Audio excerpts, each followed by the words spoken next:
Hello friends, அஸ்ஸலாமு அலைக்கும். நம்ம இன்றைக்கி ரமலான் ப்ரீ ப்ரிப்ரேஷன் வீடியோ தான் பார்க்க போகிறோம்.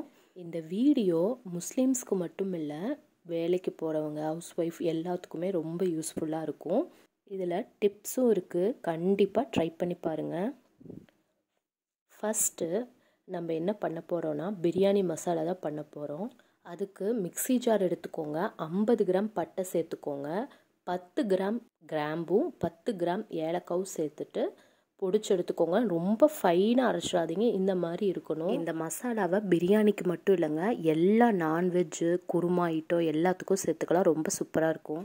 நெக்ஸ்ட்டு இஞ்சி பூண்டு பேஸ்ட்டு ரெடி பண்ணிக்கலாம். அதுக்கு 1/4 கிலோ இஞ்சியை சேர்த்துக்கோங்க, 1/4 கிலோ பூண்டு சேர்த்துக்கோங்க, கொஞ்சமாக தண்ணி சேர்த்து நல்லா அரைச்சி எடுத்துக்கோங்க. அதில் 2 டீஸ்பூன் உப்பு சேர்த்துக்கோங்க. இது எதுக்குன்னா, நம்மளோட இஞ்சி பூண்டு பேஸ்ட்டு கலர் மாறாமையும் இருக்கும், கெட்டு போகாமையும் இருக்கும். இதை ஒரு பாக்ஸில் மாற்றி ஃப்ரிட்ஜில் ஸ்டோர் பண்ணிக்கோங்க. நெக்ஸ்ட்டு நம்ம என்ன பண்ண போகிறோன்னா, முந்திரி கொஞ்சம், பாதாம் கொஞ்சம், உங்களுக்கு எந்த நட்ஸ் வேணுமோ அதையே இந்த மாதிரி ட்ரை ரோஸ்ட் பண்ணி எடுத்துக்கோங்க. நெக்ஸ்ட்டு டேட்ஸ் எடுத்துகிட்டு அது உள்ளே இருக்கிற சீட்ஸை ரிமூவ் பண்ணிக்கோங்க. ரிமூவ் பண்ணிவிட்டு நம்ம ட்ரை ரோஸ்ட் பண்ணி வச்சுருக்கோம் இல்லையா, பாதாமோ முந்திரியோ எதையாவது ஒன்று எடுத்து உள்ளே வச்சு க்ளோஸ் பண்ணிக்கோங்க. இது ரொம்பவே ஹெல்த்தியாக இருக்கும். நம்ம இது எதுக்காக ட்ரை ரோஸ்ட் பண்ணுறோன்னா, அப்போ சாப்பிடும்போது இன்னுமே டேஸ்டியாக இருக்கும். அதுவும் இல்லாமல் டேட்ஸே சாப்பிடாத குழந்தைங்க கூட இந்த மாதிரி வச்சு கொடுத்தோம்னா ரொம்ப விரும்பி சாப்பிடுவாங்க.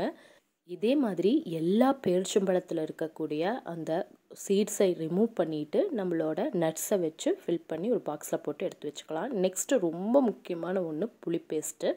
அது எப்படி ரெடி பண்ணுறதுன்னு பார்க்கலாம். 200 கிராம் புளியை வாஷ் பண்ணி ஒரு குக்கரில் சேர்த்துக்கோங்க. அது மூழ்கிற அளவு தண்ணி ஊற்றி ஒரு 3 விசில் விட்டு எடுத்துக்கோங்க. மெயினாக கொட்டை இல்லாத புளியாக இருக்கணும். இப்போ இந்த மாதிரி மசிக்கும்போது நம்மளுக்கு நல்லா மசிஞ்சு கிடைக்கணும். அப்படி இதில் ஏதாவது கொட்டையோ அந்த நாரெல்லாம் இருந்தால் முடிஞ்ச வரைக்கும் எடுத்துக்கோங்க. நெக்ஸ்ட்டு இதையை ஒரு மிக்ஸி ஜாரில் சேர்த்துட்டு கொஞ்சமாக தண்ணி சேர்த்து நல்லா ஃபைன் பேஸ்ட்டை அரைச்சி எடுத்துக்கோங்க. இதை ஒரு பாத்திரத்தில் சேர்த்துக்கோங்க. அந்த மிக்ஸி ஜாரிலையும் கொஞ்சமாக தண்ணி சேர்த்து அலசிட்டு அதையும் இதில் சேர்த்துக்கோங்க. ரொம்ப தண்ணி சேர்த்துறாதீங்க, இந்த அளவு கன்சிஸ்டன்சியில் இருக்கணும். அப்போ தான் நம்மளுக்கு கரெக்டான டெக்ஸ்சர் கிடைக்கும். நெக்ஸ்ட் இதில் ஒரு 2 டேபிள் ஸ்பூன் உப்பு சேர்த்துக்கோங்க, ஒரு 1/4 டீஸ்பூன் மஞ்சத்தூள் சேர்த்துக்கோங்க. இது எதுக்கு சேர்க்குறோன்னா, நம்ம புளி பேஸ்ட்டு 6-7 மாதம் ஆனாலும் கெடாமல் இருக்கும். நல்லா இந்த மாதிரி பாயில் ஆகணும். இதை நல்லா ஆற விட்டுருங்க. நெக்ஸ்ட்டு ஒரு க்ளீனான கிளாஸ் ஜாரில் சேர்த்து ஸ்டோர் பண்ணிக்கோங்க, ஃப்ரிட்ஜில் வைங்க. இந்த மாதிரி யூஸ்ஃபுல்லான வீடியோ வேணும்னா மறக்காமல் நம்ம சேனலை சப்ஸ்கிரைப் பண்ணுங்கள்.